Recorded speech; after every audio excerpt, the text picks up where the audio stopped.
Hello বন্ধুরা, তো আজকের আমার আর কিছু বলার নেই। আমার কিছু ভালো লাগছে না, একদম শরীরটা ভালো নেই, আর তারপরে মনটাও ভালো নেই। কি করে ভালো থাকবে তোমাদের সঙ্গে শেয়ার করব, তার জন্যই বন্ধুরা। নয়তো তোমরা ভাববে যে ভালো ব্লগ দিচ্ছে না, ভালো ভিডিও দিচ্ছে না। তার জন্য ভীষণ কপাল খারাপ, এত কপাল খারাপ নিয়ে জন্মেছিলাম, ভাবতেও পারিনি যে কোনো দিন যে সত্যি বলে মেয়েরা সত্যি অলক্ষণীয় হয়। ঠিকই বলে মেয়েদের পায়ে পায়ে দোষ। মরি না, এত এত শাস্তি পাই, আর মেয়েদের জীবন না সত্যিই কই মাছের জীবন গো।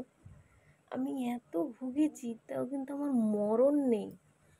দেখো আমি বন্ধুরা তিলে তিলে কষ্ট শাস্তি পেয়ে পেয়ে শেষ হয়ে গেলাম।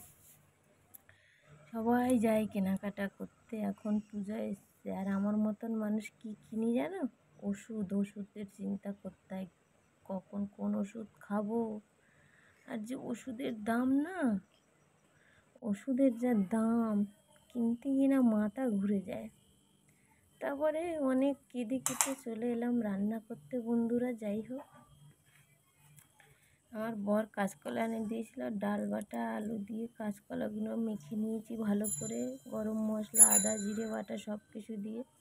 তারপরে কোপ্তার বড়াগুলো সাইজ মতন করে করে বড়া করছিলাম।